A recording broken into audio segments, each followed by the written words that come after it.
안녕하십니까. 쿠키 건강 플러스 건강사회 만들기 토론회입니다. 최근 다수의 의료기관에서 C형 간염 집단 감염 사태가 발생했습니다. 특히 모 대학병원에서도 C형 간염이 확인되는 등 사회적 이슈가 되면서 C형 간염이 확산되는 게 아니냐는 우려를 낳고 있는데요. 특히 C형 간염에 노출된 경우 7, 80%가 만성 간염으로 진행이 되고 또 적절한 치료를 받지 않으면 3, 40%가 간 병변증이나 간암으로 진행되기 때문에 예방은 물론이고 감염자에 대한 적절한 진단과 관리가 매우 중요한 질환입니다. 그래서 전문가들은 C형 간염이 완치가 가능한 질환임에도 질환에 대한 인식이 낮아 대책 마련이 시급하다고 강조하고 있는데요. 또한 C형 간염의 질환 인식 개선과 더불어서 퇴치 전략을 위해서 C형 간염 검사에 국가 건강검진 도입이 필요하다고 꾸준히 의견을 제시해왔습니다. 정부 역시 이러한 문제의식을 가지고 최근 체계적인 C형 간염 예방과 관리 시스템 구축을 위해서 보다 적극적인 대책을 시행한다고 밝혔는데요. 하지만 아직까지 구체적인 시행안은 마련되지 않은 상황입니다. 이에 저희 프로그램에서는 각계 전문가들 모시고 보다 적극적이며 체계적인 C형 간염 예방과 관리 방안에 대해서 심도 있게 논의해보는 자리를 마련했습니다. 먼저 나와주신 참석자 4분 소개해드리겠습니다. 질병관리본부 만성질환관리과의 김영택 과장 나와주셨습니다. 반갑습니다. 네, 그 옆에는 간사랑동호회 윤구현 대표십니다. 안녕하십니까. 맞은편에는 아주대학교 인문사회의학교실의 허윤정 교수십니다. 반갑습니다. 네, 안녕하십니까. 허윤정입니다. 네, 마지막으로 연세대 세브란스병원 소화기 내과의 김도영 교수 함께하고 계십니다. 안녕하세요. 자, 네 분 모두 오늘 활발한 토론 부탁드리겠습니다. 자, 지난해와 올해 초 그리고 올 여름까지 이 C형 간염 집단 감염 뉴스가 끊이지 않고 나오고 있습니다. 많은 사람들이 불안해하고 있고요. 정부의 태도에 혹은 의료계의 현실에 분통을 터뜨리기도 하면서 대안 모색이 필요하다고 입을 모으고 있습니다. 하지만 정작 C형 간염이란 질환에 대해서는 잘 알지 못하고 있는 것 같은데요. 이 본 논의에 앞서서 질환에 대한 이해부터 해보는 게 좋을 것 같습니다. 자, 김도영 교수님, C형 간염 어떤 질환인지 좀 간단히 설명 먼저 해주시죠. 예, 말 그대로 C형에 의한 간염인데요. 최근 들어 그 관심이 좀 급증한 것 같습니다. 전에만 해도 우리나라 간염은 B형 간염이 많이 알려져 있었지만은 C형 간염이 이렇게 국민적인 관심을 받게 된 거는 말씀하신 여러 가지 집단 발생이 있었기 때문이고, 이런 그 불행한 사태로 인해서 뜻밖의 인지도가 어느 정도 좀 올라간 측면이 있는 것 같습니다. C형 간염은 그 바이러스죠. 바이러스에 의해서 간에 염증을 일으키는 질환인데 앞에 꼭 만성자를 붙이게 돼 있습니다. 급성 C형 간염도 있긴 하지만 만성화율이 높다. 우리가 급만성을 구분하는 기준이 한 6개월을 기준으로 하는데 6개월 이상 지속적으로 간에 염증이 생기게 되는 경우를 이제 만성 간염이라고 합니다. 그래서 이 질환은 예전에 90년대 이전에는 원인을 잘 몰랐습니다. 그 당시에는 수혈을 통해서 이유 없이 간염이 걸렸기 때문에 수혈을 통해서 무엇인가 병원체가 사람 몸에 들어가서 간염을 일으킬 거라는 막연히 추정만 했었는데 이후에 미국에서 이제 그 바이러스를 이제 정체를 밝히게 된 거죠. 그래서 우리가 B형 간염 바이러스는 보통 우리나라 같은 경우 수직 감염이 많지만 C형 간염은 대부분 다 혈액 노출을 통해서 감염이 된다. 물론 원인을 잘 모르고서도 C형 간염 생기는 수가 있지만 이전에 그 C형 간염 원인을 잘 모를 때 수혈을 받았다든지 수술을 받았다든지 이런 여러 가지 원인에 의해서 간염이 생기게 되는 겁니다. 이제 C형 간염의 문제점은 앞서 말씀하셨듯이 이게 그 급성에서 끝나지 않고 만성으로 진행된다. 그래서 간염 후에 올 수 있는 우리 질환이 간경화, 그리고 또 간암 이런 것들이 있지 않습니까? 그래서 B형 간염하고 비교해서 이 C형 간염이 간경화 발생률이 더 높다. 이게 교과서에도 이렇게 나와 있습니다. 그리고 한번 C형 간염이 걸리게 되면은 간경화가 오게 되면 또 평균적으로 1년에 한 높게는 4%, 치료를 안 하게 되면은 6%까지 잡는 교과서도 있는데 그 정도에서 간암이 생길 수 있기 때문에 상당히 이 국민 보건 측면에서 상당히 좋지 않은 그런 질환이다. 그리고 대부분 또 C형 간염에 걸린 환자들이 또 이렇게 질환이 악화되는 분들이 고령이 많기 때문에 다른 동반 질환을 같이 갖고 있으면서 간경화, 간암이 있으면 상당히 치료하기 어렵죠. 그래서 아무튼 C형 간염은 B형 간염과 더불어서 우리나라의 대표적인 만성 간염이다. 이렇게 요약할 수 있을 것 같습니다. 그렇군요. 근데 B형 간염보다는 아무래도 좀 더 위험한 질병이라고 생각하면 될까요? B형 간염도 위험하긴 하지만 조금 더 환자들의 어떤 연령대를 봤을 때 더 고령이 많다. 최근 환자들은 그렇습니다. 그렇군요. 자, 근데 C형 간염의 경우 국내 환자 수는 어느 정도나 될까요? 우리나라는 C형 간염 보통 보면 C형 간염 특징이 C형 간염 바이러스에 그 감염됐을 경우에 이제 활성화가 되는 경우 RNA가 이제 검출되는 수준에 따라 좀 비교가 다르실 수 있지만 항체가 있는 것만으로 치면 1% 내외 수준입니다. 그런데 이 정도 수준은 미국의 최근에 그 전 국민을 대상으로 표본으로 항체 유병률 조사에 따르면 한 1.6%니까요. 거의 유사한 수준이고요. 일본의 경우에도 한 1.3% 정도 수준인 것 같아요. 유병자로 치면 연간 한 30만에서 50만 정도 수준일 거고요. 치료받는 사람은 연간 한 7만 명 정도 수준인 것 같습니다. 아마 항체자 중에서 교수님께서 너무 잘 아실 텐데 항체자 중에서 반드시 치료하는 건 아니거든요. RNA가 이제 나오는 사람만 치료를 하게 되니까 그게 한 6, 7만 정도 되는 것 같습니다. 그러니까 모두 치료할 필요는 없단 말씀이신가요? 김영택 과장님 말씀하신 거에 부연을 하면은 우리나라에서 지금까지도 사실 우리나라 환자 규모에 대해서 그렇게 관심을 갖지 않았는데, 대표적인 그 조사가 두 가지 말씀드리면은, 이제 저희 간학회 차원이라고 할까, 학회에서 조사한 바가 건강검진 자료를 통해서 2009년도 전국의 29개 건강검진센터를 통해서 20세 이상 성인, 을 대상으로 검진을 받은 분들을 조사한 게 있습니다. 그게 그 전까지는 상당히 산발적으로 조사가 됐거든요. 그러니까 어느 울산이면 울산, 뭐 서울이면 서울, 경기 이런 지역별로의 어떤 C형 간염 항체 유병률 조사는 돼 있었는데 2009년도에 이제 전국 규모로 29개 기관에서 한 29만 명 이상 환자가 아니죠. 수검자를 대상으로 해서 항체 양성률을 조사를 했는데 그때가 이제 연령이라든지 성별이라든지 지역을 이렇게 보정을 한 결과 한 0.78% 나왔고요. 이제 그 수치에 대해서 여러 가지 논란들이 좀 있었습니다. 너무 높게 나왔다는 의견도 있었고, 너무 낮게 나왔다는 의견도 있었는데, 이제 최근에 국민 건강 영양 조사라는 게 있는데, 이제 국가에서 일반 그 건강 성인들을 대상으로 혈액 검사를 하게 돼 있습니다. 샘플링을 하는 거죠. 표본 조사를 해서 여러 가지 항목들을 검사를 하는데 그 중에 이제 C형 간염 항체도 포함이 돼 있어서 2012년에서 2014년으로 기억하는데 그때의 양성률을 조사했더니 0.7% 나왔거든요. 그러니까 저희 간 학회 쪽에서 조사한 것과 거의 유사하다. 그래서 0.7에서 0.8%라고 하는 건 아까 김 과장님 말씀하셨지만은 뭐 주변국들이라든지 아주 유병률이 높은 국가에 비해서는 조금 낮은 수치이긴 하다. 유병률이. 그러니까 다른 국가에 비해서는 유병률 자체가 높은 건 아니다. 이렇게 얘기할 수 있겠습니다. 그렇군요. 0.7% 정도로 생각을 하면 되겠네요.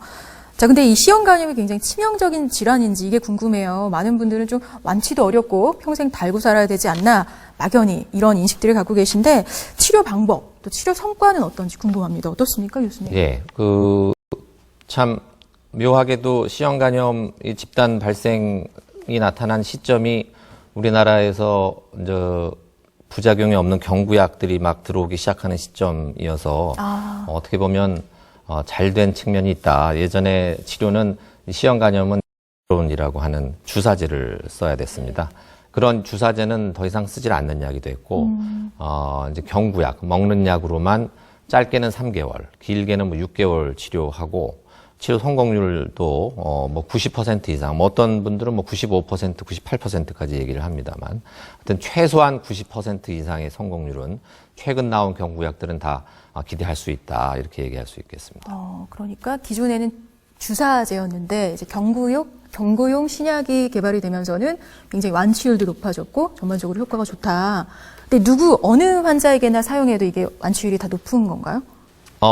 조금 환자군에 따라서 그 성공률이, 완치율이 조금 낮아지는 경우도 있고, 그렇지 않은 게 조건을 가진 환자들에서는 상당히 높은 그런, 조건을 가진 환자들도 있죠.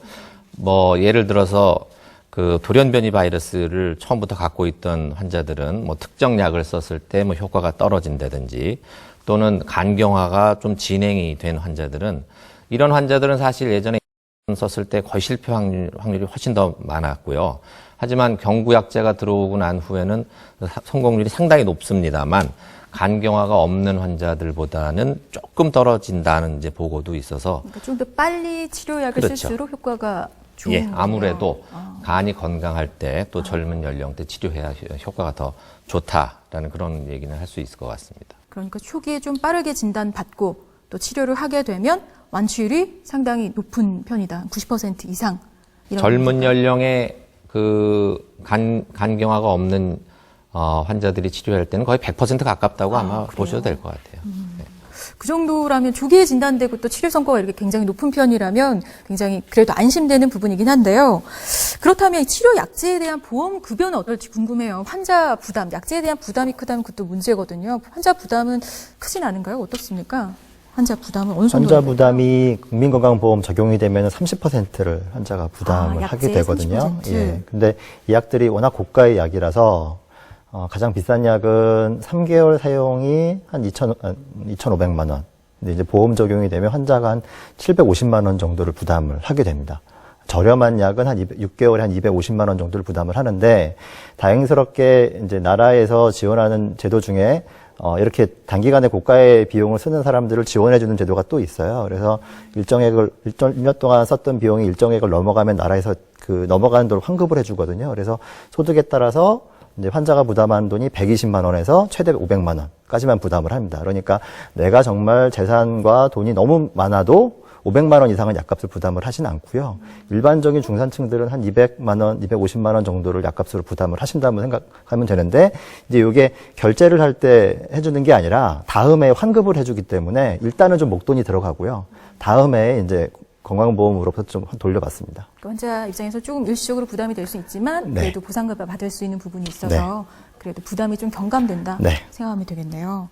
근데 이제 문제는 뭐 빨리 진단을 해서 뭐 빨리 치료하면 가장 좋겠습니다만 늦게 발견될 경우 합병증 또 문제가 있지 않을까 싶어요. 어떻습니까? 합병증 어떤 게 있을까요? 예, 그 합병증이라 그러면 이제 간경화의 합병증이 되겠죠. 이제 대부분 간경화가 오더라도 많은 분들이 증상이 없는 경우도 있지만, 간 기능이 떨어지게 되면은 뭐 주변에 그런 분들 보셨을지 모르겠지만 복수가 찼다든지 황달이 온다든지, 또 간암도 사실은 간경화의 합병증입니다. 간에 종양이 생기는 것.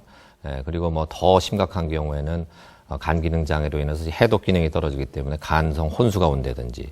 따라서 치료하는 시점은 최소한 그러한 간경화의 합병증이 오기 전에는 쓰는 것이 좋다. 네, 물론 아까 더 간경화 오기 전에 더 쓰는 것이 개인적으로는 더 좋은 방법이다라고 생각을 하지만, 간경화가 오더라도 그런 합병증이 오기 전에 써야만 그런 합병증의 발생을 우리가 늦추거나 방지할 수 있다는 거죠. 그렇군요. 근데 실제로 뭐 환자들 많이 만나보실 것 같아요, 윤 대표님. 네. 이런 합병증으로 고생하시는 환자분들 많이 있나요? 시험간염으로 인한 우리나라에서 간암의 두 번째로 중요한 원인이 시험간염이고요. 네. 또 간이식 역시 받고, 그 교수님 말씀하신 것 중에 굉장히 중요한 게 뭐냐면, 그 이제 간경변이라는 게 우리가 쉽게 이해하면은 간에 아주 많은 흉터가 생긴 거거든요. 근데 이제 시험간염 바이러스가 손상의 원인이 되는 거죠. 그러면 손상의 원인이 제거한다고 해서 이미 생긴 흉터가 없어지는 건 아니거든요. 그러니까 이미 저렇게 증상이 나타날 정도의 환자는 설사 시험간염이 완치가 된다고 해서 모든 문제가 사라지는 건 아닙니다. 이후에 뭐 간암이 생길 확률도 그대로 있는 것이고, 뭐 조금 줄어들긴 합니다만, 아주 심한 정도라 그러면은 뭐 그 이후에 또 뭐 이미 진행된 간경변 때문에 생명이 위험하고 해서 뭐 이후에 또 간 이식을 해야 될 필요도 있기 때문에 저렇게 진행이 되기 전에 치료를 하는 것이 매우 중요합니다. 그러니까 조기의 치료가 무엇보다 중요하다 생각하면 되겠네요. 암이 연간 한 22만 명 정도 생기는데, 그 중에서 22만 명의 갑상선암이 좀 많아서 네. 사실 좀 왜곡이 좀 있긴 하지만은 그러니까 악성 종양이라고 하는 암으로 쳐서 중요한 암 중에 간암이 한 16,000건 정도 생겨요. 매년. 그런데 이 중에 사실은 B형 간염이 한 절반 이상을 차지해요. 그리고 한 10%가 한 1,600명 건 정도가 이제 C형 간염 바이러스 감염에 의해서 만성화 과정 거치면서 발생하는 간암으로 보고 있죠. 그래서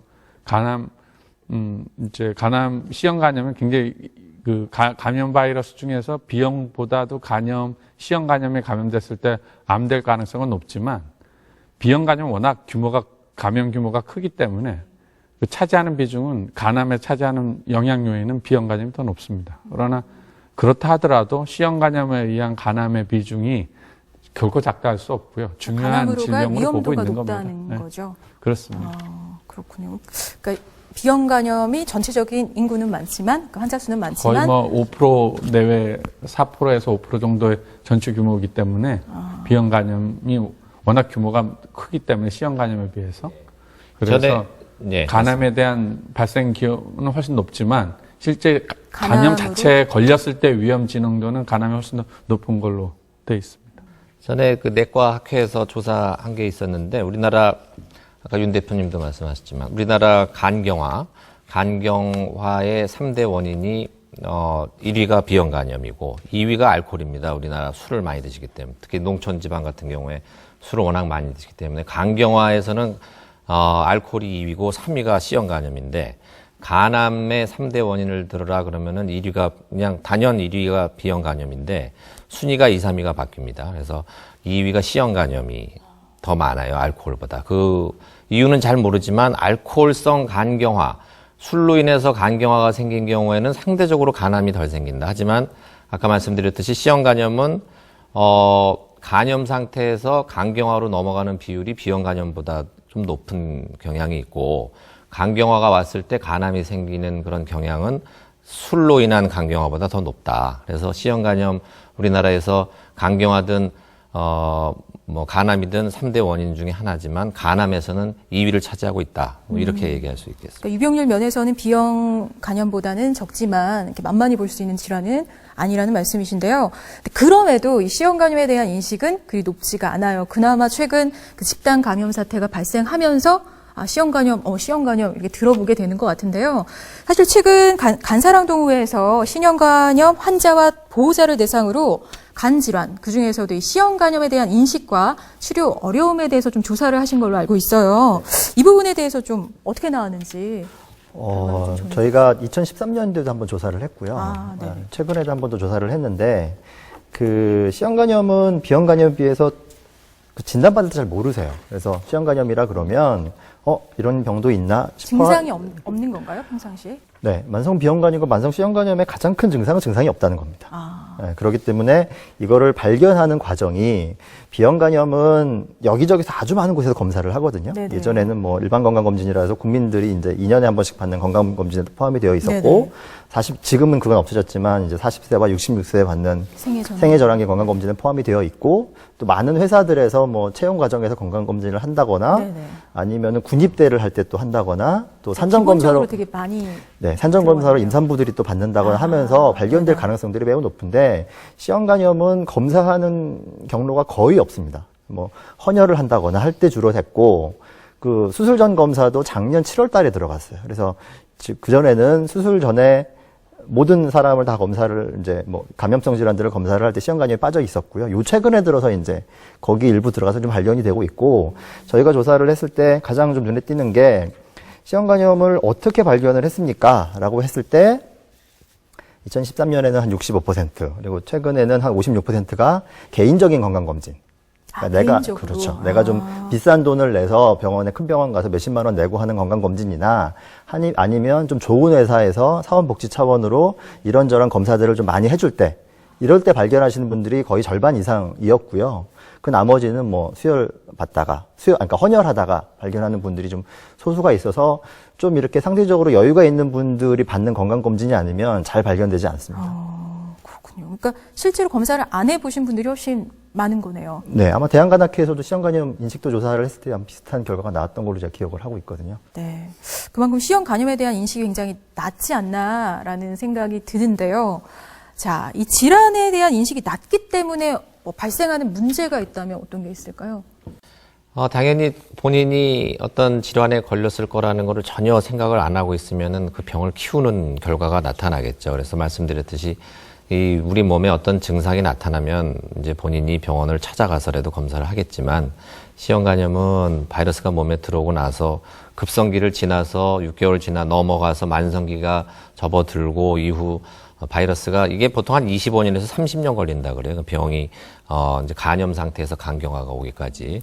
뭐 사람마다 조금 그 기간의 차이는 있지만 아주 서서히 진행하는 질환이거든요. 그렇기 때문에 그 기간 동안 특별히 자각 증상이 없다 그러면은 뭐 본인도 모르게 병원 진행하고 병을 키우는 결과가 나타날 수 있는 거겠죠. 그렇군요. 말씀하신 대로 C형 간염에 대해서 인식도 낮거니와 증상도 거의 없기 때문에 사실 숨어있는 보균자 수는 더 많을 거라고 얘기들을 합니다. 그래서 발병률과 달리 실제 C형 간염 보균자 수는 어느 정도일 거라고 예측하고 계시나요?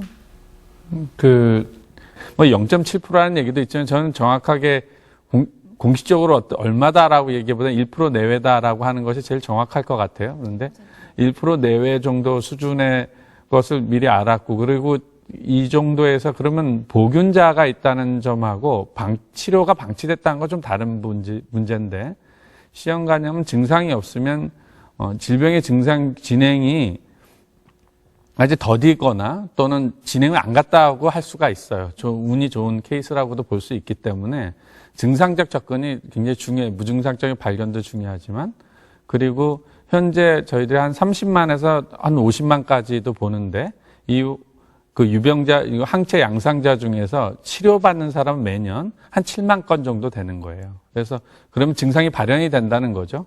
그리고 좀 더 이 증상자가 무증상자가 계속 남으면 좋은 겁니다. 근데 무증상자가 증상자로 전환이 되는데, 이 과정에서 간이 기능이 특수성이 있는 거죠. 간이 워낙 캐파가 크다고 하죠. 그래서 나빠질 때까지 나빠져야 사람이 증상으로 느끼기 때문에 그 전에 좀 빨리 발견해서 조기 치료하자는 그런 의미라, 사실은 보균의 개념은 아까 유병에서 치료자를 빼면 그 숫자가 되지만 이 갭이 단순한 방치로 보는 것보다는 증상 전 단계거나 질병의 진행 단계에서 있는 부분이다, 이렇게 관점을 보여야 될 것 같습니다. 여기서 조금 좀 중요한 내용이라고 생각하는 게, C형 간염은 기존에 이제 C형 간염 환자 중에 한 절반에서 3분의 1 정도만 본인이 C형 간염이라는 걸 알고 있을 거라고 추정을 지금 하고 있습니다. 추정은 한 반절 정도 알고 있다. 그러니까 이제 3분의 2나 한 절반 정도는 본인이 가지고 있지만 인지를 못하고 있다라고 추정을 하고 있고요. 그러면 그냥 숨어있는 보균자도 꽤 많다라고 생각할 수 있겠네요. 근데 예방 백신은 없다고 하셨고요. 그러니만큼 좀 조기에 발견해서 빠르게 치료하는 게 정말 중요할 것 같은데, 이렇게 숨어있는 환자가 많은 이런 질환의 경우에는 어떤 대응이 필요할까요? 허윤정 교수님. 사실은 질병관리본부에서 너무나 잘 알고 있는 것처럼 정부가 컨트롤해야 되느냐, 하지 않아야 되는 질병군이냐라고 하는 것은 여러 가지 척도로 결정을 합니다. 단순히 수가 많다, 아니면은 그 증상이 시리어스하다. 사실 개인에게는 아주 간단한 질환이라 할지라도 모두 다 심각한 질환이 되는 거죠. 근데 그것을 국민 전체를 대상으로 통제해야 되는 정부의 입장에서는 그것 이외에도 다른 고려의 변수가 굉장히 많이 있습니다. 근데 말씀하신 것처럼 이렇게 숨어 있는 여러 가지 질환들이 우리 사회적 여건, 그다음에 이렇게 다수의 의료인들이 만약에 이제 정상적이지 않은 의료 행태를 보이고 있다라고 한다면, 이것을 변수로 봐야 될 거냐, 아니면 여건으로 봐야 될 거냐, 굉장히 고민되는 지점이 많이 있습니다. 그래서 결국은 질환을, 특히 이제 이런 간염과 같은 치명적인 질환을 예방 단계에서 할 수 있으면 가장 좋죠. 근데 기술력은 뭐 지금은 그 상태가 안 되니까. 그렇다면 다행스럽게 치료제가 적용이 가능하다라고 한다면 가장 시급하게 당겨야 하는 것이 어찌 보면 비용 효과적인 그런 접근이 될 수도 있습니다. 이제 기본적인 원칙적인 입장을 하셨지만, 정부가 그 C형 간염에 대해서 책임을 져야 된다는 점을 말씀하신 것 같아요. 그런데 거기에 대해서 100% 동의합니다. 그래서 정부가 C형 간염은 그 감염 관리 차원에서도 법정 감염병으로 별도로 감염 관리를 하고 있고요. 그 다음에 의료보험 체계 내에서 급여가 될 수 있도록 급여 보장을 하고 있고, 그리고 또 하나 이제 별도로 오늘 논의되는 이제 건강검진에 대한 국가적인 접근 전략이 가능한가에 대한 논의도 검토하고는 있습니다. 뭐 잘 아시다시피 감염 질병에 있어서 한 4단계가 있어요. 이렇게 질병을 처음부터 예방하겠다라는 거. 그 다음에 두 번째는 빨리 좀 발견해서 처리하자는, 조기 발견해서 관리하자는 것. 그 다음에 치료를 잘 하자는 거. 그 다음에 합병증 관리인데, 우리나라에 보면 합병증은 간경병증하고 간암이 있는데, 암 등록이라는 체계를 갖고 있어요. 그래서 마지막 우리 창구로 갖고 있거든요. 그리고 도입되지 않은 것이, 이제 치료제도 이제 급여 보장이라는, 그래서 질병의 과중한 부담은 국가가 재정적으로 경감을 해준다든지, 어떤 보험의 재정 체계를 운영한다든지 하니까요. 그간에 이렇게 우리 C형 간염 관리를 위해서 이렇게 사회적으로 노력해온 일에 대해서 좀 봐주시면서 접근을 해도 되지 않을까라는 생각이 듭니다. 좀 정리를 해보고 가겠습니다. 자, 연이어 발생하고 있는 C형 간염 집단 발병. 그래서 국내 의료기관의 감염 관리의 역량은 물론이고 또 국가의 방역 체계 개선에 대한 어떤 필요성을 강하게 인식시키는 그런 사건이 아니었나 싶습니다. 국민들 당연히 많이 불안했고요. 또 이런 저런 대책들이 제기되고 있는데요. 우리가 이제 본격적으로 논의해봐야 할 부분은 C형 간염의 조기 진단, 관리 어떻게 효과적으로 할 수 있느냐, 그 방안들을 좀 논의해보는 게 중요할 것 같아요. 자, C형 간염 집단 발병 이후에 불안함, 안타까움, 또 질책과 처벌에 대한 논의도 있었지만 무엇보다 화두가 됐던 건 C형 간염의 예방, 조기 진단에 좀 집중할 필요성에 대한 공감이었는데요.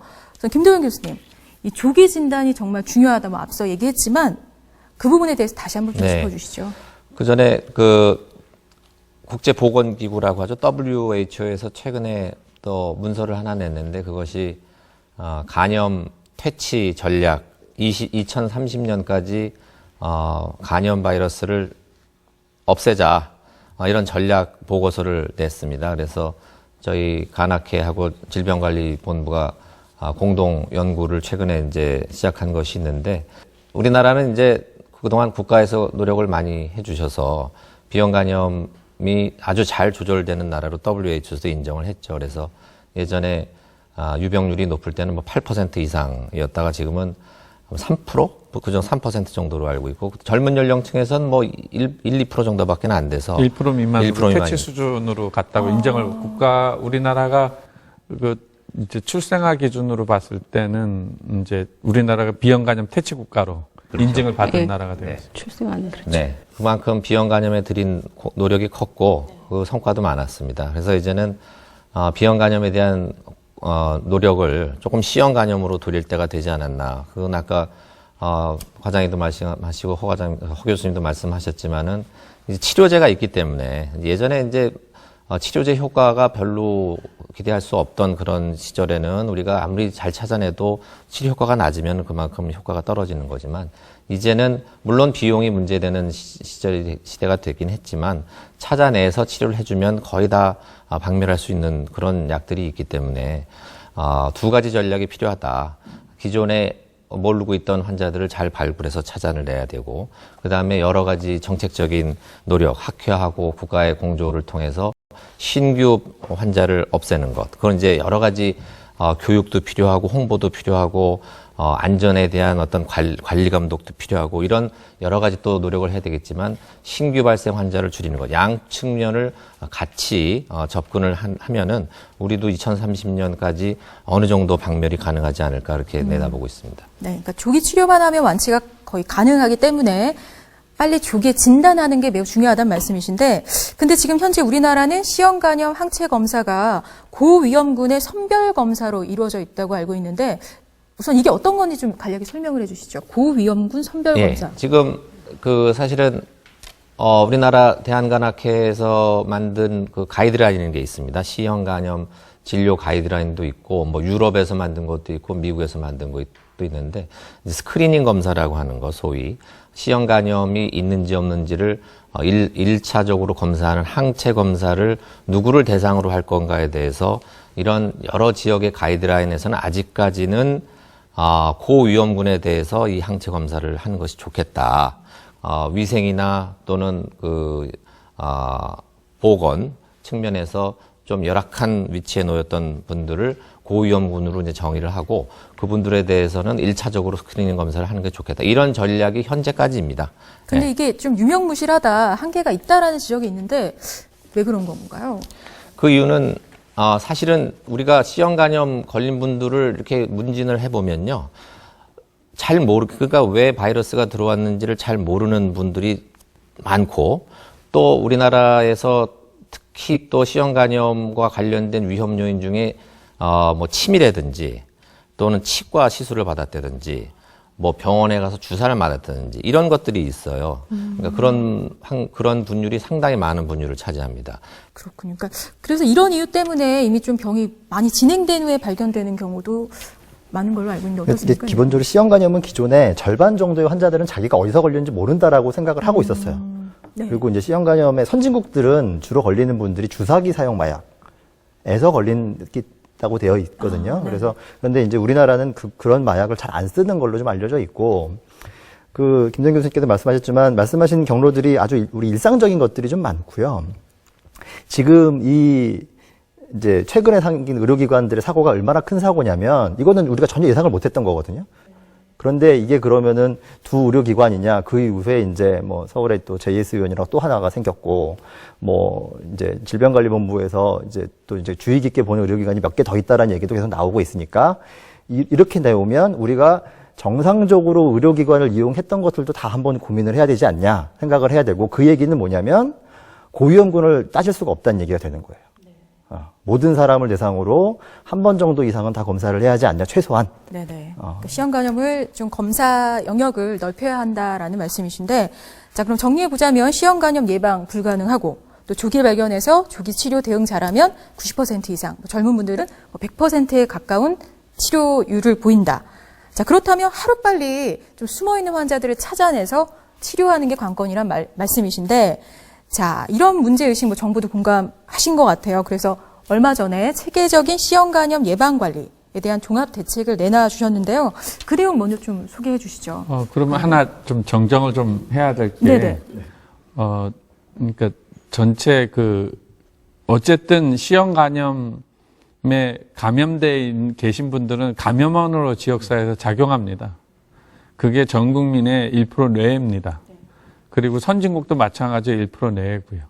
그래서 이 부분은 감염 경로를 이제 저희 요번 사건을 통해서 감염 관리를 강화해서 개별로 전수 신고받고 감염 경로를 조사하겠지만 이 지역사회 갖고 공동의 책임의 문제로 바라봐야 될 겁니다. 그래서 특정하게 문제를 집어줄 수 없고요. 그리고 최근에 특정 저희 질병관리본부가 의심을 하고 있다는데 그것이 아닙니다.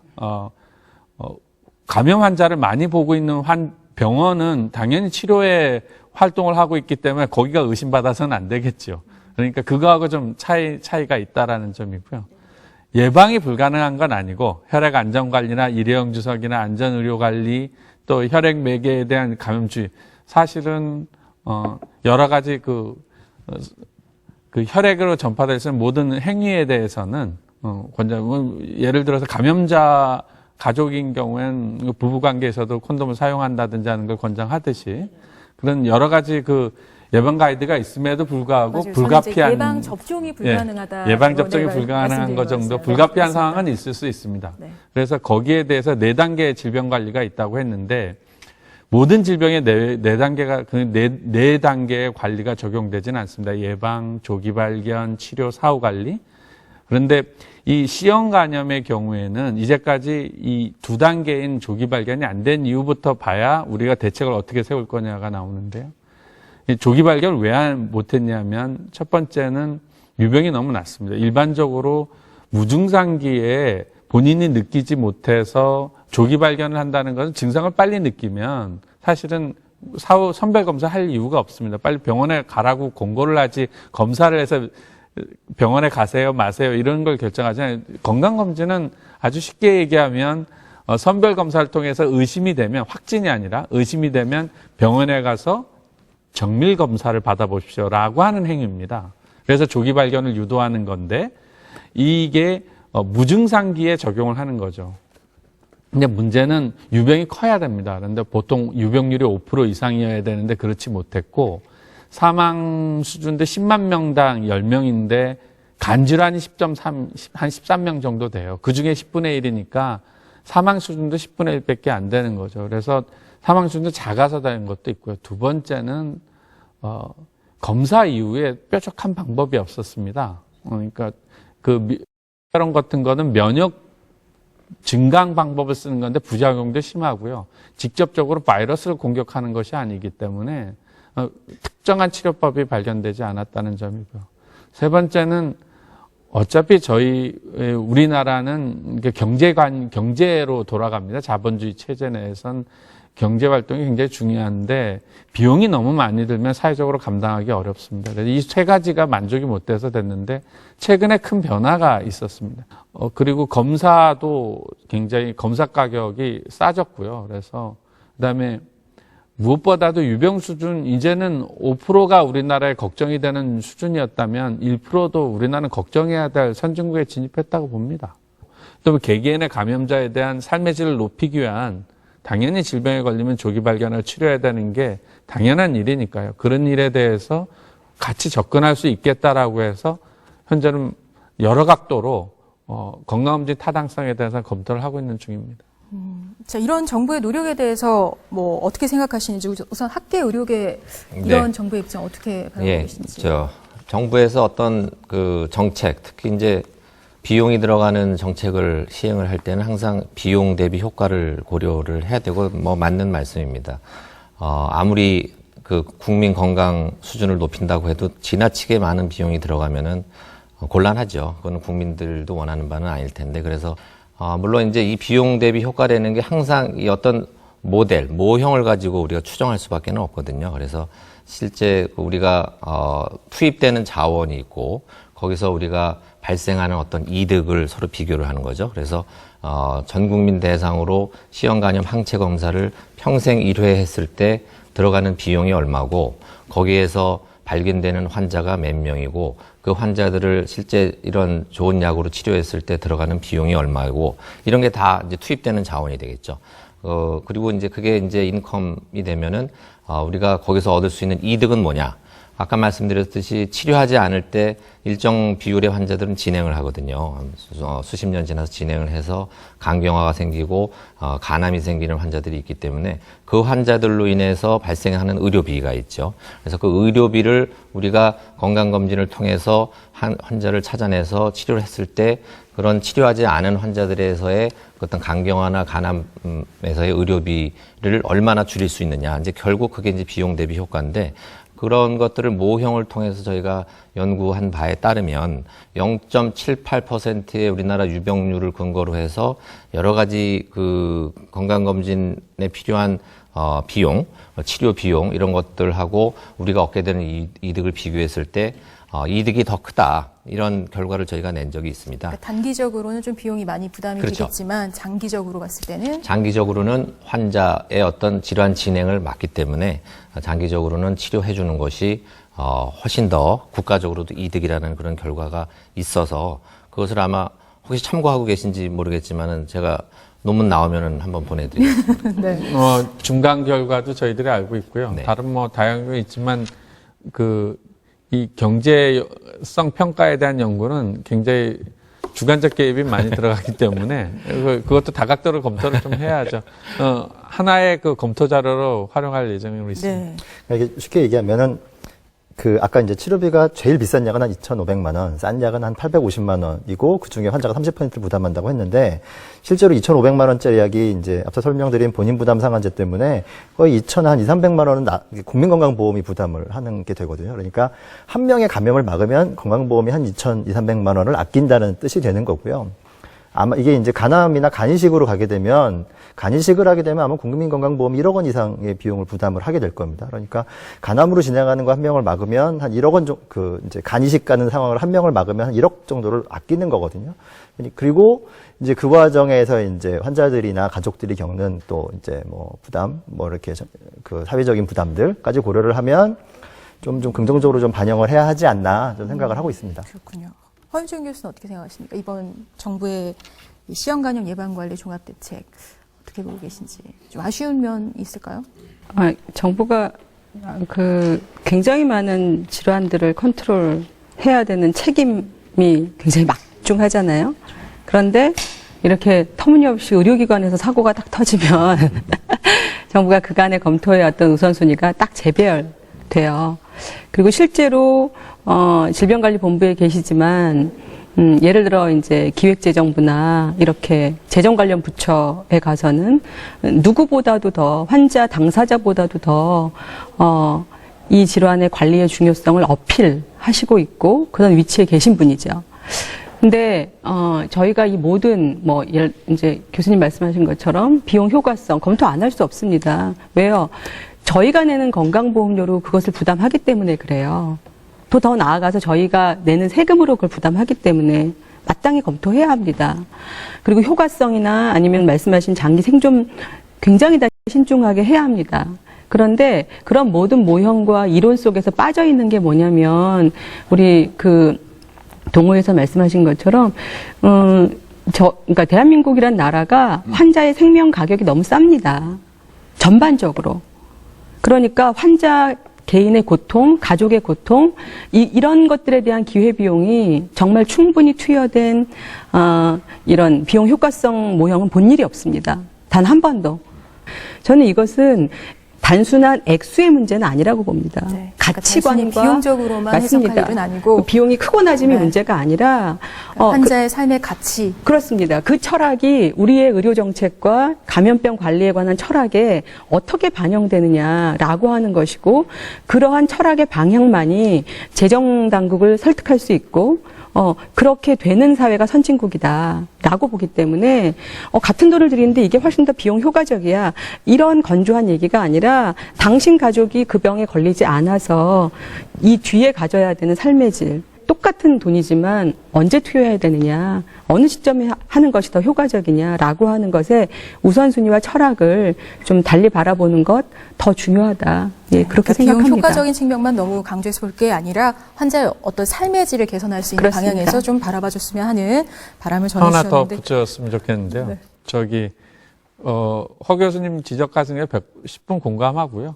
그리고 정부는 그렇게 하려고 최선을 다하고 있습니다. 다만 그것을 실행하고 책임을 지는 입장에서 아주 지엽적인 것 같지만 그 일 자체가 성공하기 위해서 반드시 넘어서야 될 부분이 있는데 검사법이 민감도 특이도에서 양성인 사람을 얼마나 양성으로 잡을 거냐 97% 됩니다. 근데 3% 차이잖아요. 그러면 그 3%는 유병률보다 3배나 높습니다. 그렇기 때문에 100%짜리 검사법은 없습니다. 그러니까 3% 내에 벗어나는 현실적인 한계가 있어서 검사법이 완전한 100%로 했을 때 선별검사에 대한 적용이 아니다라는 점이기 때문에 실제로 일괄 적용이 어렵다는 점이 있고요. 두 번째는 C형 평생 노출되는 감염병입니다. 불행히도. 그래서 검사 이후에도 끊임없이 노출될 겁니다. 그래서 이 부분에 대해서 얼마나 간격으로 해야 될 거냐에 대한 현실적인 묘안이 그렇게 많지 않습니다. 그리고 이거는 다 비용이 따르고요. 그래서 이 부분에 절제하는 것까지 포함해서 아까 비용 효과적인 측면만 아니라 인간의 기술의 한계도 있다. 다만 저희들이 이걸 결정할 때 국민의 생명을 존중하거나 이런 기본 철학에 대해서 저희들 자체가 부족한 건 결과에 대해서는 참 죄송스럽고 송구스러우나 그 부분은 시대에 갖고 저희들을 지켜봐 주셨으면 감사하겠습니다. 네, 그럼에도 정부의 이런 노력에 대해서는 긍정적인 시선으로 바라보고 있는 게 사실인 것 같은데요. 사실 근데 이런 대책들이 조금 실효성을 발휘하기 위해서는 보다 구체적인 방안들이 좀 필요할 것 같습니다. 그래서 하나하나 짚어보면서 실효성 있는 정책으로 자리 잡기 위한 요소들 함께 논의해 보고자 하는데요. 우선은 국가건강검진부터 얘기를 나눠보도록 하겠습니다. 자, 시형 간염의 국가건강검진 포함 필요성, 학회에서 끊임없이 요구를 해왔는데 그 이유는 뭘까요, 김도영 교수님? 아까 말씀드린 바 있는데요. 시형 간염은 우선은 완치할 수 있는 병이다. 예. 환자들이 항상 물어보는 것이 언제쯤 약이 나오냐입니다. 본인이 지금 약을 먹고 있는데도 언제 약 나오냐고 물어봐요. 그 약이 뭐겠습니까? 완전히 없어지는 약이거든요. 시형 간염은 아주 속도가 빨랐습니다. 최근 몇 년 동안에 기존에 20년 동안 하지 못한 그런 약들을 수십 군데 회사에서 만들어내서 이것이 실제로 감기 바이러스처럼 약만 먹으면 날 수 있는 병이 되는데 이것을 굳이 방치해서 우리 국민들을 고통에 몰아넣을 필요는 없다. 이것이 가장 큰 이제 우리 요인이 되겠죠.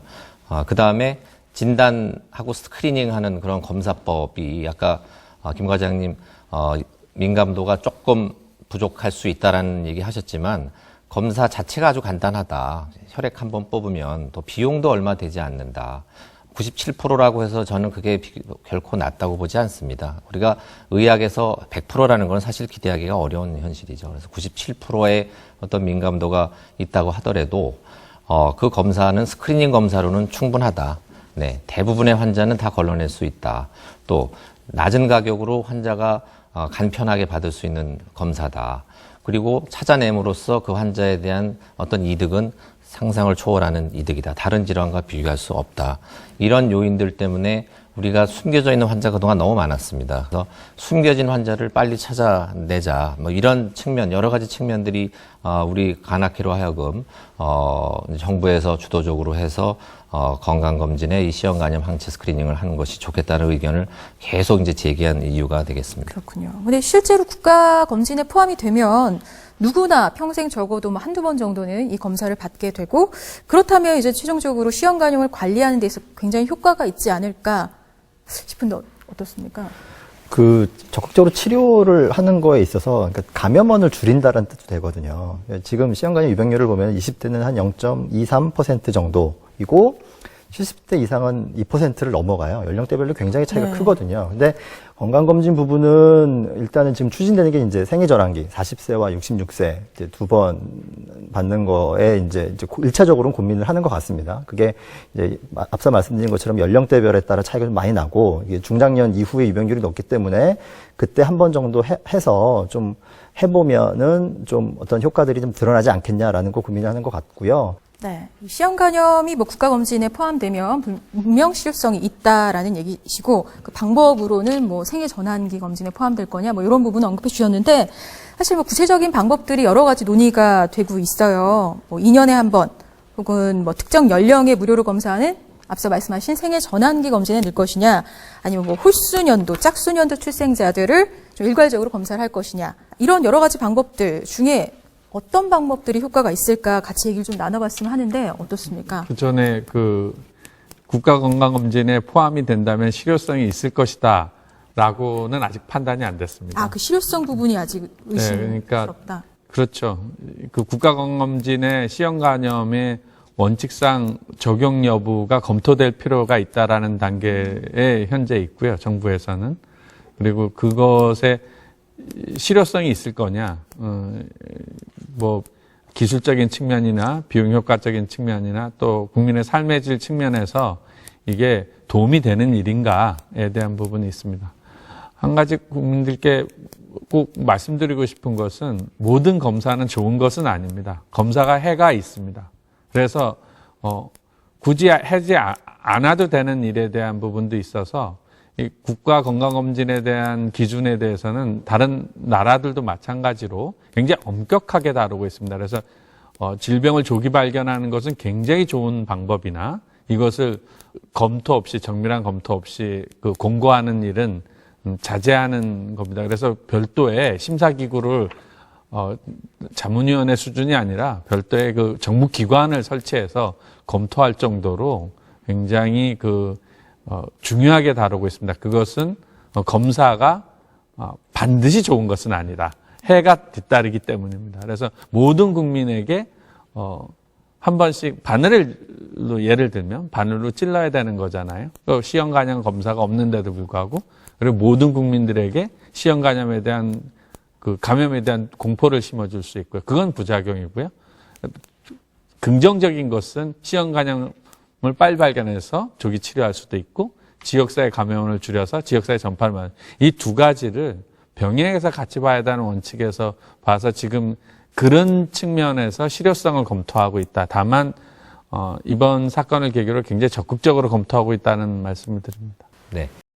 그 스크리닝 검사, 그러니까 건강검진에서의 해로운 점, 그다음에 이로운 점은 뭐 잘들 다 알고 계신데 김영택 과장님 말씀하신 어떤 시형 간염 스크리닝으로 인해서 발생하는 해로운 점은 좀 무시할 정도라고 저는 생각합니다. 그냥 바늘로 실제로 검사법이 그냥 혈액 채취로 가는 네, 건가요? 뭐 피검사야 뭐 누구든지 뭐 그걸로 인해서 어떤 감염의 위험이 더 생기는 것은 아니고 단순히 바늘로 한번 찌르는 정도의 따끔한 통증이기 때문에 그 심각한 해로운 점 해라고 하기는 좀 어렵고요. 그다음에 그거보다 일반적으로 건강검진에서 해라는 게 위양성, 위음성이라고 저는 네, 생각합니다. 맞습니다. 그래서 아까 그 말씀드렸죠. 예, 검사를 했는데 예를 들어서 시형 간염 항체가 나왔지만 실제 우리가 그게 확진은 검사가 있지 않습니까? 바이러스 RNA 검사를 해서 양성이 되어야만 그 사람이 환자이지 음성인 경우는 이제 환자가 아니고 치료가 필요 없는 사람이기 때문에 그런 경우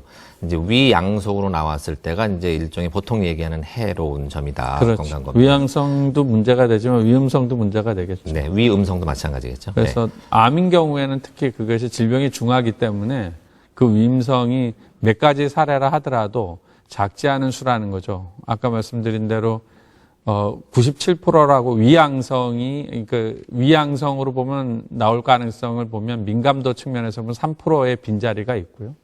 그다음 위음성으로 치면 1 내지 2%의 또 특이도 해서 그 질병이 없는데 있는 것처럼 보게 하는 그게 1, 2%가 있습니다. 그것을 만약에 전 국민을 대상으로 하게 되면 숫자가 작은 숫자가 아니거든요. 그 숫자로 하게 되면 그래서 그 많은 거에 대한 사회적 비용이 또 발생하는 겁니다. 저는 뭐 그 자체가 질병을 걸리게 하진 않는다는 거지만 아까 이 위험성, 위음성만 아니라 그 침습하면은 검사하는 행위라든지 또 검사 자체가 갖고 있는 위기 그것만을 강조한 것이 아니고 분명히 이득도 얘기했습니다. 그런데 가치 중립적으로 그걸 둘이 놔두고 이제 둘을 같이 봐야 된다는 거지 한쪽의 측면을 볼 수는 없다는 거고요. 지나치게 전통적으로 건강검진을 적용하는데 지나치게 유병이 작은 것 때문에 한 번도 우리가 1% 미만, 1% 미만 또는 1% 내외의 질병에 대해서 선별검사를 적용한 적이 없습니다. 그래서 좀 더 유병이 높은 지역을 대상으로 해가지고 지역을 찾아서 이제 시범 사업도 하는 거고요. 또 비용 효과도 분부하고 기술 검토는 사실 이 논의는 거의 10년간 시형 간염에 대해 선별에서의 기술 검토를 해왔던 일입니다. 비용 효과도 검사하고 그런데 최근에 진단 기술이라든지 치료 기술이라든지 그 비용 효과를 분석하는 거라든지 사회적 환경의 변화 이게 급격히 변했습니다. 그래서 만약에 이런 상황이 없었다면 2, 3년 전에 검토 결과를 통해서 이 시형 간염은 1단계, 3단계, 4단계는 예방과 치료와 사후 관리는 열심히 할 수 있지만 조기 발견은 좀 어렵지 않겠습니까? 질병마다 차이가 있는데 특성에 그렇게 얘기했을 텐데 최근에 변화가 좀 있었고 또 허 교수님 얘기하신 정책 철학 부분도 굉장히 있어요. 국민의 건강을 최우선시하는 정부의 원칙이 있다면 좀 더 적극적인 검토가 필요하고 지금 이 시형 간염에 대한 그걸 반증하는 거 아니냐. 그렇게 봐주시고 저희들도 이 토론에 임하고 있는 겁니다. 네, 근데 그 필요성에 대해서 인식을 했다면 그 시행 시기를 그래도 하루라도 좀 당기는 게 중요하지 않을까라는 생각이 들거든요. 저는 개인적으로는 아까 이제 그 생애 절환기 검진을 말씀을 드렸지만 이제 40살 이상인 분들이 그 위암 검진을 2년마다 한 번씩 받거든요. 그리고 한 절반 정도가 실제로 검진을 받으세요. 대상이 되고. 그래서 거기에서 2년 하면은 거의 2년의 절반 정도의 사람들을 확 검사를 뽑아낼 수는 있거든요. 그리고 그래서 그렇게 되면 감염원 자체가 크게 줄어들어서 좀 상황이 많이 개선되지 않을까라는 생각은 하고 있고요. 정부는 그 객관성과 냉철한 시각을 가지고 빨리 해야 될 것과 늦게 할 것을 구분하려고 하고 있습니다. 그런 환경에 처해 있고 감염성 관리와 치료 문제는 시급한 문제였습니다. 사실은 최대한도로 제가 빨리 접근한 것으로 갖고 그래서 바로 법이 적용이 돼서 전수 관리하고 역학 감염 경로 추적해서 이런 감염 경로를 찾는다는 행위 자체는 전체 사회의 의료 감염 행위나 또는 감염이 되는 행위 자체를 줄이는 데 굉장히 큰 역할을 합니다. 그게 사후 약방문 같지만 굉장히 중요한 창구라고 보고요. 그런 측면에서 역할을 했고 이 건강검진은 장기전의 개념입니다. 사실은. 그래서 이건 굉장히 신중하게 전체 국익 차원에서 사실은 이 질병 자체의 건강검진에 들어가는 모든 사회적 비용이나 여기 중에 상당 부분이 외자입니다. 그런 면에서 보면 좀 더 신중하게 정밀하게 전체를 찾아보고 사회적 관점에서까지 보고 저희를 검토해 가려고 하는 거고 시간을 좀 주셔야 될 부분에 해당한다고 보고 있습니다.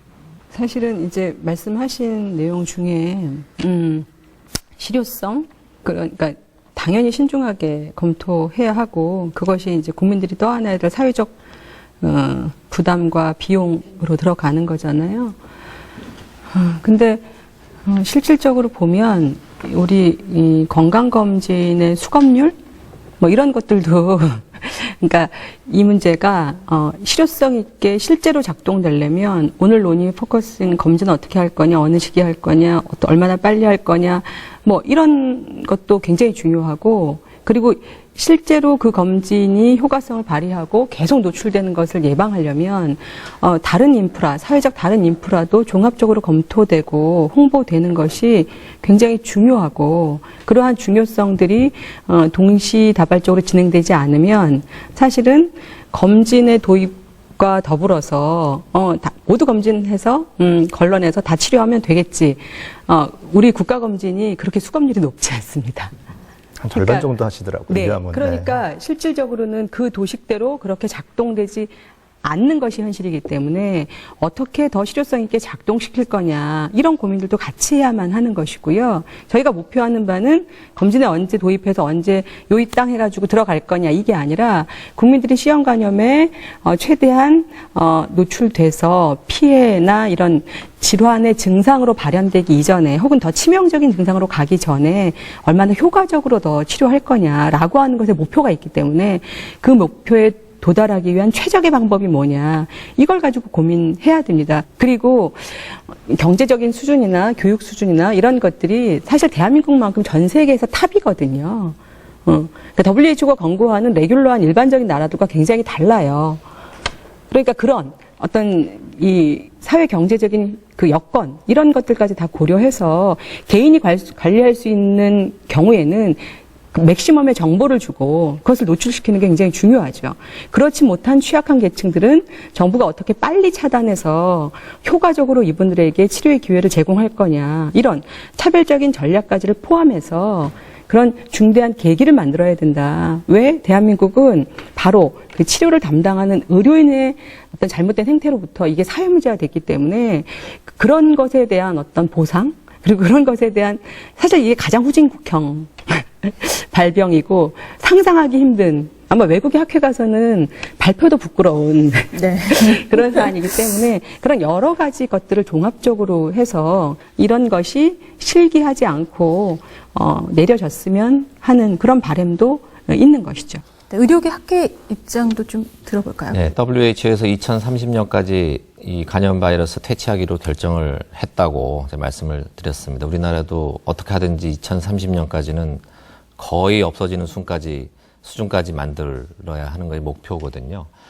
그러기 위해서 저는 이렇게 생각합니다. C형 감염은 언젠가는 없어질 것 같아요. 다들 그렇게 내다보고 있고 우리나라도 이제 지금부터 해서 집중적으로 몇 년간 잘 환자 찾아내고 새로운 환자 발생 막고 하면은 2030년까지 B형은 모르겠어요. C형 감염 거의 없어지는 건 가능하리라고 봅니다. 그래서 여러 가지 그 국가적으로 C형 감염 항체 검진 도입에 타당성 조사라든지 검토하고 있다고 말씀하셨지만 과감한 결단을 내리셔야 됩니다. 그래서 여러 가지 지금 학계라든지 또 여러 가지 의견들이 이건 넣는 게 좋겠다는 의견들이 다 많잖아요. 그래서 이거를 앞으로 계속 넣는다기보다 한 10년간 아까 그 위암검진 하듯이 2년 주기로 해서 그때그때 찾아내면 기존의 환자들 찾아내서 다 치료해주고 새로운 환자 막으면 그렇게 10년 이후에도 계속 저희가 하라는 건 아니고 뭐 사실 간악회에서는 40세하고 65세 두 번 생애 검진에서 넣어달라 이렇게 요청하고 있는 것인데 뭐 또 얘기 나올지 모르겠지만 뭐 40세 한 번 해서 65세까지 25년 동안에는 어떻게 할 거냐 그런 의견들도 많이 있거든요. 중간 연령층에 대한 네. 부분들. 이 발생률 또 유병률 자체가 높지 않기 때문에 집중적으로 우리가 10년 동안 기존 환자를 찾아낸다 그러면은 뭐 2년에 한 번씩 검진에 넣어줘서 교수님 말씀하셨지만 우리나라 수검률도 뭐 지금 높은 상황은 아니지만 그런 거에 대한 교육과 홍보도 있어야 되겠죠. 그래서 국민 건강검진에 대한 수검률 향상 노력과 함께 집중적인 우리 건강검진의 시형간염 항체 도입을 단기간 하는 거에 현실적으로 더 낫지 않을까 저는 그렇게 생각합니다. 이게 국가 검진에 잠시 들어간 적이 있습니다. 아주 제한적으로. 언제 들어갔죠? 2008년도에 일반 건강검진, 그러니까 사무직은 2년, 생산직은 1년마다 받는 건강검진에서 간 수치가 높은 사람이 2차 검진으로 시형간염이 들어간 적이 있습니다. 근데 그때 아주 잠깐이었기 때문에 사실 뭐 의미가 없이 넘어갔고, 물론 시형간염이라는 게 이제 간 기능 수치가 올라가지 않는 경우들이 워낙 많기 때문에 그게 과연 효과적이었을 거라는 증상을 나타내지 않는 네, 좀 의문이 있지만 어쨌든 간에 잠시 들어갔다가 2009년에 나와서 그때 당시에 좀 개인적으로 좀 아쉬움을 느꼈던 적이 있었거든요. 이 전제를 좀 해야 될 게 이 C형간염은 독특한 성격의 두 가지가 있어요. 보면 감염병으로 급성 감염병의 관리 개념으로 감염병 전파를 막는 감염 관리가 있습니다. 그리고 두 번째는 이게 만성질환에서 만성질환 입장에서도 보고요. 그래서 제가 만성질환관리과장인데 C형간염을 다루고 있거든요. 그래서 이 다른 일반 질병과 좀 다른 특성이 있다라는 점이고요. 건강검진에서도 지금 문제 제기하시는 거에 두 가지가 있어요. 하나는 전통적인 질병의 조기 발견이라는 관점도 있지만 그것이 지역사회 감염원의 관리라는 측면에서의 시급함 이런 것도 강조할 수 있거든요. 그리고 사회적인 입장에서 특성을 감안해서 허 교수님께서 좀 더 적극적인 입장을 취해야 되는 거기에 대해서 저희들은 10분 공감하고 있습니다. 그런데 다만 이런 부분이요. 그러니까 C형간염의 그 건강검진 도입에 대해서 많은 사람들이 주장하고 있고, 근데 소수는 적고 이건 아닌 거예요. 저희 입장에서 저희 사회 전체 입장에서는 아직까지는 좀 가치 중립적인 입장에서 봐야 될 부분이 있고 객관적인 입장에서 좀 판단을 하고 다만 그것을 적극적으로 진행하겠다라는 입장은 뭐 과거엔 소극적이었다가 아니라 과거에도 적극적이었고 지금도 적극적이었는데 상황이 달라졌다는 거죠. 그다음에 다른 나라에서도 적용해보고 비용 효과 분석이 좀 더 나와 있고 이게 최근에 급격히 변한 사실. 그게 가장 중요한 건 치료자가 변했다라는 거죠. 사후관리 수단이 선별하면 뭐 하겠습니까? 미리 사후관리가 돼야 되는데 사후관리 수단이 나왔다는 거죠. 치료제 수단이. 이래서 봐야 되는데 몇 가지 이거에 대한 건강검진을 도입하는데 몇 가지 지적하신 것에 대해서 이걸 좀 정리를 해요. 검진 수검률 한 70% 됩니다. 국가가 이 정도면 거의 한계 수준에 저희들 목표가 한 70%, 80%, 90% 했으면 좋겠어요. 희망사항인데요.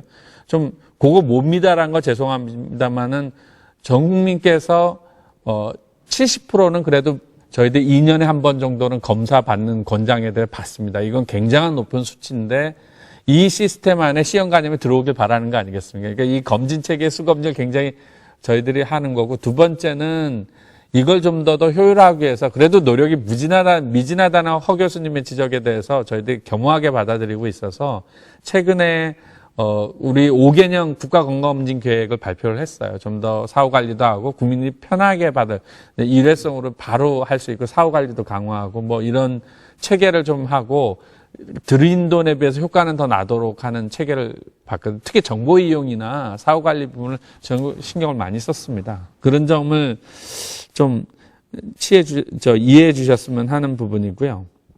그런데 저희들 이제 이 건강검진 입장으로 정리해서 보면 이게 만성질환 관리 측면에서 보면 질병의 조기 발견을 하는 수단이 있는데 우리가 그게 이게 하면 좋은 게 아니라 사실은 해도 소용이 없는 경우가 있습니다. 이게 선별검사라는 말 자체는 굉장히 의미가 있지만 실제로는 이득이 없을 수 있다라는 점에 대해서 간과하고 있는 부분이 있어요. 그래서 그것이 만약에 국민의 돈을 거의 수백억을 들여서 해야 될 입장에 있는데 이게 소용이 없는 거였을 때 의심이 드는 부분이 일부 있고 아직까지 명확하게 밝혀지지 않은 정리된 것이니 조속히 밝혀서 입장을 정리하겠지만 그분 시간이 필요하고 과학적 검증이 필요한 일이라 되는 거지 이게 좋은 건데 왜 빨리 안 하느냐 이런 입장만 볼 것은 아니고 정부가 그걸 주저하는 게 다른 게 아니라 다시 되풀이해서 말씀을 좀 드리지만 궁금한 건 장기적인 관점에서 환자나 뭐 국가 재정 부담은 좀 줄일 수 있지 않을까라는 그런 의견에 대해서는 정부는 어느 정도 공감을 하고 있는 건가요? 장기적으로 봤을 때. 그것이 계산이 아직 명확하게 계산이 정확히 계산이 안 나와서. 정확하게 계산 정책적 계산이 전망이 아직까지는 분명하지는 않습니다. 수치만 말씀을 드리면 수치를 계속 얘기해서 말씀드리면 수검률이 70%입니다. 올려도 우리가 80%까지밖에 안 올리죠. 검사법에서는 3%의 빈 공간이 또 있습니다. 너무 유병이 작은 데에서 이런 그 빈 공간이 좀 있는 부분을 현실적으로 잘 완비해 가지고 삶의 건강질도 올리고 지역사회 감염원도 줄일 수 있는 방법을 찾아보는데 노력을 하고 있는데 아직까지는 좀 더 시간을 두셔야 검토하는 하고 있습니다. 결정된 단계는 아닙니다. 네, 알겠습니다. 자, 지금 진행자께서는 그 검토 시간이 얼마나 걸리는지를 굉장히 궁금해하시는 것 같아요. 네네 시행 시기가 참 적어도 저희들 기술적 검토는 한 1년 정도는 최소한 걸릴 겁니다. 그리고 시범 지역이 결정이 돼서 17년도에 적용하는 거니까요. 그 시범 결과를 하게 되면 1년 정도에서 반 정도 걸리는데 이 기간은 감염병 관리는 저희들이 발견 즉시 행정조치부터 시작해서 법규까지 바뀌었는데 시간을 다투지 않았습니다. 바로바로 한다고 현실적으로 즉시 한다고 할 정도로 대응했지만 이거는 1, 2년이 충분한 좀 더 왜 이렇게 지체하느냐 보지 마시고 이거는 굉장히 우리 전체 사회에 영향을 주는 게 뭐 산업 발전까지도 영향을 줄 수 있는 소지가 있거든요. 이 바이오 쪽은 우리 성장 동력의 하나라고도 할 수 있는 건데요. 이게 하나의 축이 될 수도 있는 정책 변화에 따라서 시장을 변화시킬 수 있는 역할이라 이런 부분에 대해서 1, 2년의 시간은 조금 더 주셔야 저희들이 검토할 수 있을 거고 적어도 2년 안에 제가 보기에는 2년 안에 이제까지 또 검토 중입니다라고 하는 형태가 아니라 좀 더 과거보다는 더 진일보된 상태의 결론 상태로 가지 않을까 싶습니다. 네.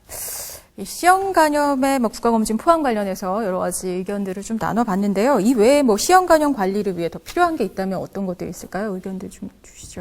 지금 의료기관에서 발생한 사고들을 보면 아까 주사기 재사용을 말씀을 하셨는데 실은 엄밀하게 말하면 재사용은 또 아니었거든요. 그러니까 처음에 만 다나 의원 같은 경우는 환자 몸에 찌른 주사기를 사용하신 게 아니라 수액 라인, 수액병에서 이렇게 환자에 이제 꽂죠. 그리고 그 사이에 있는 고무관에 꽂은 거를 재사용을 하신 거예요.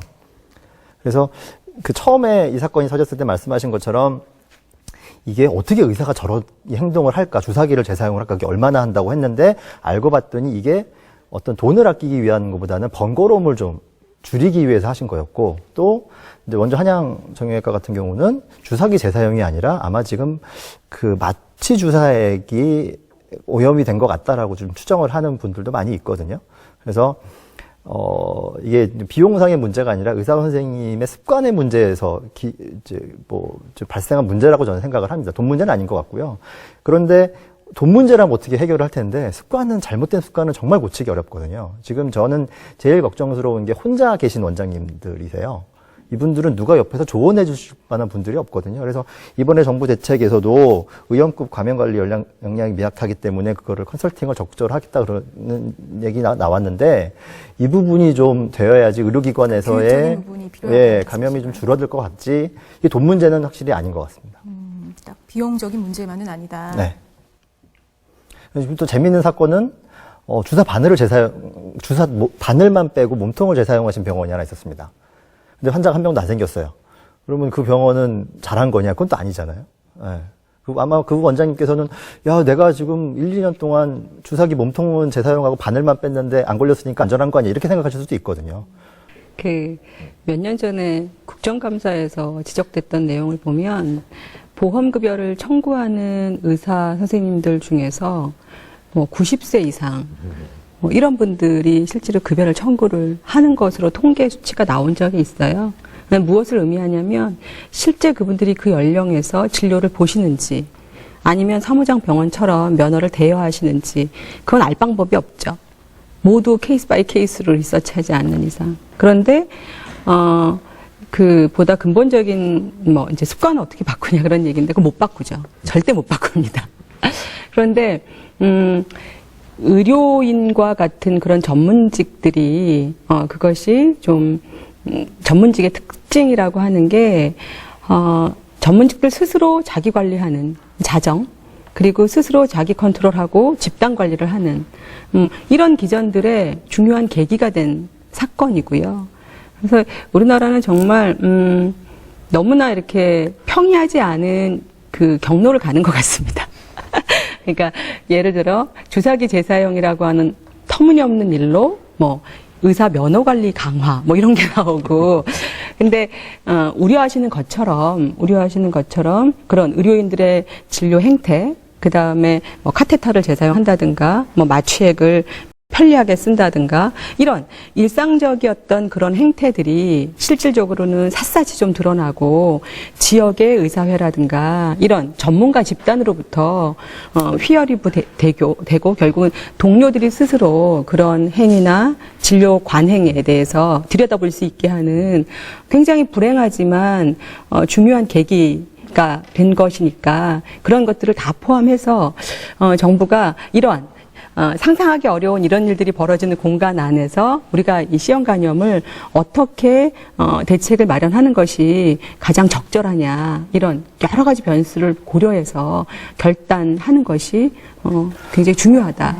우리나라가 굉장히 독특한 상황이라고 그러는데요. 외신에 보면은 꾸준히 나오는 사고들이 있어요. 미국 사례들이 좀 많이 나오는데 의사 본인이 시형 간염에 걸려서 자기한테 썼던 주사기를 환자한테 쓰는 경우에서 수십 명에 수백 명의 환자가 발생하는 사고들이 몇 년에 한 번씩 나옵니다. 최소한 우리나라는 그런 사고는 안 벌어지거든요. 그래서 저는 우리나라만의 문제는 아니다. 침습행위가 있는 거는 의료기관은 기본적으로 침습행위가 있는 위험행위가 이루어지는 곳입니다. 그래서 안전을 주의하겠다는 거고요. 그러다 보면 그 의료체계 안에서 왕왕 있을 수 있는 일일 수 있습니다. 그게 선진국에서 있고 그걸 의료 감염에서 과실하는 접근보다 환자 권리 보호 입장에서 환자를 좀 더 안전하게 치료하자는 입장에서 접근을 하고 있는 게요. 이게 이제 변명처럼 들릴 수도 있는데 저희들 정부에서는 이런 일에 대해서 굉장히 기본적으로 제가 감염에 대해서 감염 관리에 대해서 여기서 나와서 말씀드릴 수 있는 입장은 아니지만 적어도 국가 체계 자체에 대해서 적어도 신뢰를 갖고 접근할 필요는 있다고 봅니다. 그래서 우리나라의 후진국적 사례가 아니라 사실은 선진국에서 있을 사례인데요. 저희들 입장에서는 이 불가피한 사례에 대해서 어떻게 대처하느냐를 갖고 저희 정부가 어떻게 수준 있게 다가갈 수 있느냐, 국민에게 신뢰를 얻을 거냐에 대한 문제, 발생 자체에 대해서는 송구스럽고 다만 이것을 앞으로 재발되지 않도록 하는 체계에 대해서 갖추기 위해서 감염 관리나 아까 말씀드린 대로 질병 관리 중에 4가지 단계가 있습니다. 예방, 조기 발견, 치료, 사후 관리. 이 중에서 이때까지 다른 나라도 두 번째 조기 발견 단계는 크게 접근하지 못한 나라고 지금은 저희들이 내놓은 대책은 2단계조차도 진일보된 거고 1단계와 3단계, 4단계도 상당히 선진국에 비교해서 강력한 대책을 만들었습니다. 그래서 좀 기다려 주시면 그 대책의 효과가 있을 것이고 이거에 대해서 저희들이 국민들께 신뢰를 얻는 기회가 될 수 있도록 노력하겠습니다. 네.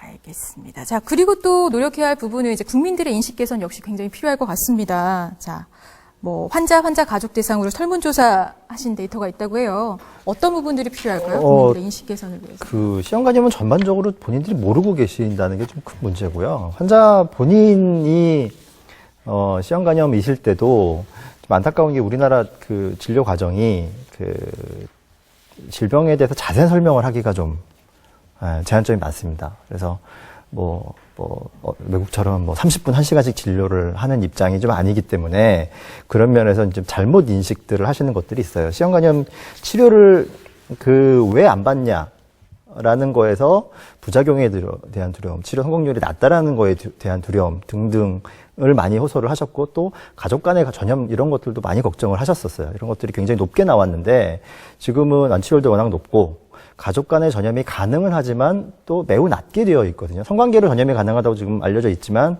배우자 검사를 해서 배우자가 시형간염이 아니면은 굳이 콘돔을 사용할 필요도 없다까지도 얘기가 나오는 정도의 수준이기 때문에 가족 간에 아주 기초적인 손톱깎이를 따로 쓴다거나 면도기를 따로 쓴다거나 칫솔을 따로 쓴다거나 하는 일반적인 주의만 하신다면 그렇게 걱정을 하실 필요는 없다라는 거. 더더군다나 중요한 건 지금 완치가 가능한 게 매우 치료 기간이 짧기 때문에 그냥 치료를 잘 하시면 이후에 그런 걱정도 안 하실 수 있습니다. 라는 정도의 수준이죠. 그래서 저는 좀 바람이 있다면 바쁘시겠지만 좀 환자들한테 좀 꼼꼼하게 설명을. 김정은 선생님은 제가 잘하시는 걸로 알고 있습니다. 네, 학교 차원에서도 학교에서 좀 그런 노력을 좀 해주셨으면 하는 거예요. 이건 저희 정부에서 좀 학회에 감사를 드려야 될 건데, 저희 간염에 대해서는, 그리고 비형간염, 시형간염 포함해서 간염에 대해서는, 정부에서 정부 혼자서 이렇게 질병의 인식을 높인다고 국민들께서 이렇게 반응해 주시지는 않으시거든요. 호응해 주시지도 않으시고. 그리고 전문성에 있어서는 학회의 도움을 받고 있고요. 그리고 간사회 같은 데서는 또 저희들이 정부가 얘기하면 생활 밀착형이 안 된다고 현실과 괴리됐다는 말씀을 많이 듣는데 민간단체에서 이렇게 간사회에서 환자 동호회가 있기 때문에 실생활 겹쳐 듣고 있고요. 그리고 저희들이 저희들 나서는 것보다는 음지에서 양지를 밝힌다는 식으로 민간단체 전문가들께서 같이 활동할 수 있도록 저희들이 지원을 하고 있습니다. 그리고 항상 연대하고 있고요. 그리고 저희들 홍보자료도, 좀 그렇게 큰 거는 아니지만 학회와 항상 연대해서 하고 있습니다. 그래서 주민들께서나 국민들께서 이렇게 좀 더 인지를 높이는 데 있고 저희들 조사해 보면 서서히 높여지고 있어요. 이게 저는 저희들 짧고 길게 간다는 홍보 정책이 있는데 그런 식으로 해서 점진적으로 좋아지고 있는, 개선되고 있는 건 맞습니다. 간 질병에 대한, 간에 대한 질병, 그리고 시형, 비형 간염에 대한 인식률은 상당히 점차적으로 좋아지고 있다라는 건. 지금까지는 간학회가 주로 시형 간염 환자들에 대한 치료에 대해서 집중을 많이 했었죠. 하지만 이제는 예방에도 좀 더 관심을 더 가져야 되겠고요. 특히나 이런 집단 발생 같은 불행한 사태가 오히려 약이 될 수도 있습니다. 현재 우리를 점검할 수 있는 또 되돌아볼 수 있는 그런 기회가 됐던 것 같고 앞으로 어떤 점을 더 개선해야 될지에 대한 그런 생각도 많이 하게 됐고 그래서 학회는 지금까지도 우리 질병관리본부라든지 정부기관하고 협조를 많이 해왔는데 앞으로는 이런 또 의사협회하고도 협조를 할 계획이 있는 것 같고요. 일반 개원의 선생님들에 대한 어떤 안전관리 또 이런 혈액을 통한 시형간염 전파 우려에 대한 부분을 더욱 교육을 시키고 그런 훈련을 더 강화시킬 계획으로 있는 것으로 알고 있습니다. 네, 여러 얘기 나누다 보니까 시간이 많이 지났는데요. 자, 이제 마무리 발언을 좀 부탁드릴게요. 1분씩 시간 드리겠습니다. 우선 허윤정 교수님. 민주주의는 피를 먹고 자란다고 합니다. 그런데 막상 보건의료 정책과 관련된 현장의 일선에서 보면 모든 제도가 피를 먹고 자라는 것 같습니다. 이만한 국민들의 피해 그리고 그만한 사회적 이목을 끌었던 사건 이런 것들이 아니었다면 시형간염에 대해서 정부가 이렇게 신속하게 대책을 마련하는데 동력이 필요하지 않았을까라는 생각을 합니다. 사실은 국가가 모든 질환을 특히 감염과 관련된 모든 질환을 다 책임진다라고 하는 건 굉장히 제한적입니다. 또 그렇게 책임진다라고 했을 때 국민들이 부담해야 될 굉장히 큰 대가가 있습니다. 근데 사실은 국가가 그렇게 적극적으로 나서고 결단하고 투자하기 위해선 그런 국민들의 투자에 대한 혹은 비용 부담에 대한 혹은 그런 기회비용을 부담하겠다라고 하는 기꺼이 부담하겠다라는 국민적 합의가 굉장히 중요합니다. 정부가 얼마큼 가고 있느냐라고 하는 건 국민들의 인식 수준이 얼마큼 가고 있느냐와 정확히 비례하는 그런 모양입니다. 의료기관은 그리고 의사 선생님은 분명히 국민의 생명을 살리기 위해서 존재합니다. 그리고 그러한 사명을 갖기 위해서 의사라고 하는 그러한 천직을 아마 택했을 겁니다. 근데 불행하게도 이런 류의 사건들이 국민과 의사의 신뢰를 무너뜨리는 그러한 것으로 치닫지 않도록 결국은 의사는 환자를 또 환자는 의사를 반드시 믿어야 합니다. 그러한 신뢰를 어떻게 접합시키고 깨지 않을까. 그걸 위해서 정부가 어떠한 노력을 견주할까라고 가야만 저희는 가장 비용 효과적인 C형 간염에 대한 통제를 이룰 수 있을 것이고 종국에 가서는 국민들의 건강도 담보할 수 있는 그러한 가장 빠른 지름길이라고 생각합니다. 윤구현 대표님. 전 국민들 또는 환자분들한테 말씀드리면 먼저 환자분들한테는 아마 한 2, 3년 전까지 병원을 다녔던 C형간염 환자분들이라면은 치료할 방법이 없습니다라는 설명을 많이 들으셨을 거예요. 그래서 그냥 병원 가기를 포기하신 분들도 있을 텐데 아니면 과거에 치료를 받아서 너무 많은 부작용 때문에 포기하셨던 분도 계실 텐데 그런 분들한테 지금은 너무 좋은 약이 단기간에 완치가 될 수 있고 생각보다 비용도 크게 들어가지 않는 약들이 있으니까 적극적으로 좀 병원에 가셔서 치료에 임하셨으면 좋겠고요. 국민 여러분들한테는 지금 뭐 국가적으로 노력을 하고 있지만 그 전에 불안하신 분들은 혈액 검사를 한 번씩 받아보셨으면 좋겠다. 뭐 개인적으로는 모든 국민이 모든 성인이라면 한 번 정도는 C형간염 검사를 받았으면 좋겠다라고 생각을 하고요. 또 다른 차원을 말씀드리면 C형간염 검사에서 양성이 나왔다고 해서 일상생활에서 전염되는 게 아니거든요. 그렇기 때문에 주변 사람들이 혹시 내 옆에 있는 사람이 C형간염이라는 걸 알았다고 해서 그거에 대해서 뭐 터부시하거나 이 사람이 지금도 C형간염일까? 이렇게 생각하실 필요가 전혀 없습니다. 이미 완치된 사람일 수도 있고요. 일반 일상생활에 전염 안 되니까 그냥 평상시에 하던 대로 접촉을 하시면 됩니다.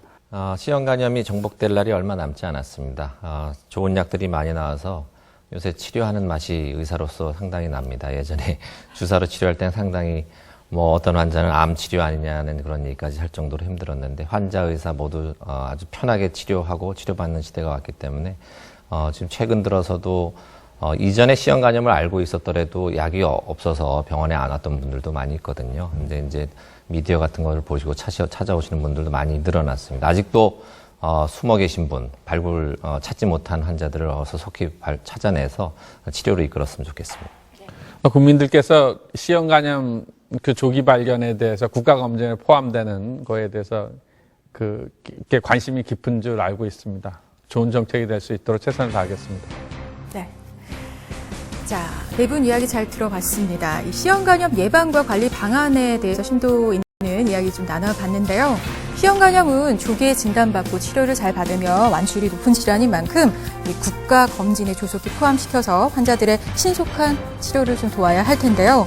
사실 뭐 완치율이 높은 치료제, 경부용 치료제가 이미 개발되어 있고 1%라는 유병률도 의미 있게 보는 이 사회적인 분위기를 좀 잘 반영해서 C형간염 검사가 국가 건강검진에 하루빨리 좀 도입되기를 바라보면서 오늘 토론 여기서 마치도록 하겠습니다. 자, 토론자 여러분 그리고 함께해 주신 시청자 여러분 고맙습니다.